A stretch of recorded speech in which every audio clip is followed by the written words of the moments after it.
जी अस्सलाम वालेकुम। आप देख रहे हैं हमारा यूट्यूब चैनल और मैं हूं असद। आज इमरान खान की बहन अलीमा खान की जब उनसे जेल में मुलाकात हुई और उन्होंने मीडिया से गुफ्तगू करते हुए इमरान खान की मौजूदा सूरत हाल से आगाह किया और जेल के हवाले बताते हुए उनका ये भी कहना था कि जब मुझे उन्होंने जेल से रहा किया था तो उनका ये कहना था कि अगर मैं चुप ना रही तो आपके कुछ 10 से 12 ऐसे मुकदमात हैं कि हम आपको दोबारा गिरफ्तार कर लेंगे। और आज जो अली मीन गंडापुर साहब की एक दबंग बयान सामने आया, उन्होंने दोबारा हुकूमत को ललकारते हुए कहा कि अगर मुझे इमरान खान के हवाले से कोई भी बुरी खबर आई तो मैं इस बार चुप नहीं रहूँगा और पूरा मुल्क को बंद कर दूंगा। तो आज की वीडियो में जो इमरान खान के हवाले से जो खबरें सामने आ रही, जो जेल से खबरें सामने आई, जिसमें ये कहा गया कि इमरान खान को जेल में खतरा है और उनसे जानवरों से भी बदतर सलूक किया जा रहा है। तो ये तमाम तर मामला आज की वीडियो में डिस्कस करेंगे। तो वीडियो की तफसीलात में बढ़ने से पहले अगर आप हमारे चैनल पर नए हैं तो इसको सब्सक्राइब कर लें ताकि आप तक चैनल की वीडियोस का नोटिफिकेशन आता रहे। आज जब अलीमा खान की इमरान खान से मुलाकात हुई तो उनका ये कहना था कि इमरान खान के साथ गैर इखलाकी गैर इंसानी सलूक किया जा रहा है और उनके साथ जानवरों की तरह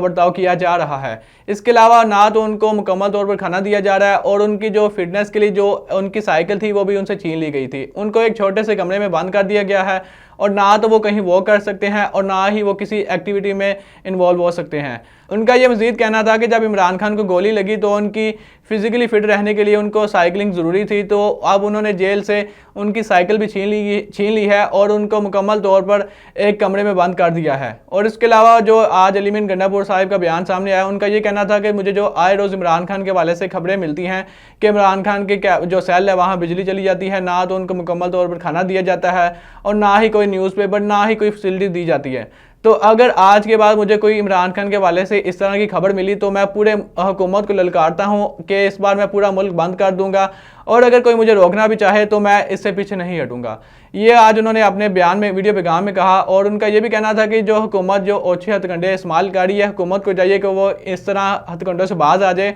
क्योंकि पीटीआई ने हमेशा पुरअमन तरीके से एहतजाज किया है और अगर ये चाहते हैं कि हम मुल्क में अफरा तफरी फैलाएं तो हम इस बार पूरे एक जोश से बाहर निकलेंगे और मुल्क को बंद कर देंगे। और जो इमरान खान की जान के खतरे के हवाले से खबर सामने आई, इमरान रियाज खान ने अपने व्लॉग में कहा कि इमरान खान की जेल से जो खबर सामने आई, जिसमें इमरान खान का कल ही अपने पैगाम में ये कहना था कि मुझे मेरी जान को खतरा है और मुझसे जानवरों से भी बदतर सलूक किया जा रहा है। और आज जो मरियम नवाज ने ट्वीट की, उनका भी यही कहना था कि जो फितना है जी जल्द ख़त्म हो जाएगा और जो इस फितने की सियासी जमात है, इस सियासी जमात के भी चंद दिन रह गए हैं। तो मरियम नवाज ने डायरेक्टली या इनडायरेक्टली इमरान खान को धमकी दी है। तो इस पर भी इमरान रियाज खान का ये कहना था कि इमरान खान ने जो अपने कल बयान में कहा कि ये अगर मुझे किसी मिलिट्री कोर्ट में भी ले जाएं या अगर किसी और कोर्ट में ले जाएं जहां ये चाहते हैं, मैं अपने मौक़िफ़ पर कायम हूँ, जो मेरा नज़रिया है मैं उस पर खड़ा हूँ, ना तो मैं किसी से डील करूँगा और ना ही किसी भी तरह का इस हुकूमत से कंप्रोमाइज़ करूँगा। और ये जेल से खबरें सामने आ रही हैं। और इसके अलावा आज सलमान अकरम राजा ने जो मीडिया से गुफ्तगू की और उनका ये कहना था कि मुझे हमेशा ये कहा जाता है कि आप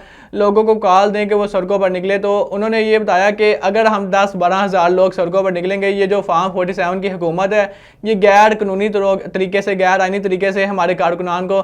गिरफ्तार भी कर लेती हैं और इन पर तरह तरह के पर्चे डाल देते हैं जिसकी कोई वजह भी नहीं बनती। तो उनका ये कहना था कि मैं उस वक्त पर ये कॉल दूंगा जब मुझे उम्मीद होगी कि 10 से 12 लाख लोग सड़कों पर निकलेंगे और अगर हम लाखों की तादाद में सड़कों पर निकलेंगे तब भी हम इस फार्म 47 की हुकूमत को गिरा सकेंगे। और ये जो हुकूमत अच्छे हथकंडे इस्तेमाल कर रही है, हमारे कारकुनान को गिरफ्तार कर रही है, उनको हरासा किया जा रहा है और उनके घरों पर हमला कर रही है, तो हम हुकूमत को बावर करवा देंगे कि अब लोगों में शऊर आ चुका है और वो आपकी हुकूमत नहीं चाहते। और जो ख्वाजा आसिफ का जो बुशरा बेबी की रहाई के बारे से बयान सामने आया और उनका ये कहना था कि जो बुशरा बेबी का रहाई के बाद पेशावर केपी हाउस में मुंतकिल हो जाना और इसके बाद जो अली मीन गंडापुर साहिब की धमकियां देना, ये एक गैर मामूली सी बात लगती है और ये कोई ना कोई बड़ी कार्रवाई करने जा रहे हैं और ये पीटीआई के जो कारकुनान है, जो पीटीआई के वर्कर्स हैं, उनके साथ गद्दारी कर रहे हैं। और अब 26वीं आईनी तरमीम के बाद 27वीं आईनी तरमीम के लिए हुकूमत और जो पीपल्स पार्टी के चेयरमैन है बिलावल भुट्टो, उनकी अहम मुलाकातें भी जारी हैं। और उनका ये कहना है कि अब मौलाना फजल रहमान को पहले ऑन बोर्ड किया जाएगा, जिन्होंने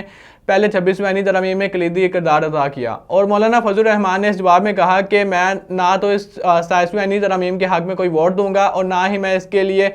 किसी भी तरह की कोई किरदार अदा करूँगा। अगर हम देखें ये 26वीं आईनी तरमीम के बाद 27वीं आईनी तरमीम में हुकूमत क्यों करना चाहती है, तो 26वीं आईनी तरमीम में कुछ ऐसे नुकात हैं जिसके बगैर आईनी ये जो बेंच है ये तश्कील नहीं दिया जा सकता, और उस आईनी बेंच की तश्कील देने के लिए जो उसकी नामजदगी और तयन के लिए एक जुडिशल कमीशन बेंच बनाना है, जिसमें जज जो सीनियर जजेस होंगे या जज होगा वो शामिल होगा, लेकिन अभी तक वो बेंच नहीं बन सका। तो उस बेंच की तश्कील के लिए 27वीं आईनी तरमीम की जा रही है। तो दोस्तों ये थी अभी तक की अपडेट। उम्मीद करता हूँ आपको आज की वीडियो पसंद आई होगी। अगर आपको वीडियो पसंद आई तो लाइक करें, सब्सक्राइब करें और अपने मेज़बान को दीजिएगा इजाज़त। अल्लाह हाफिज़।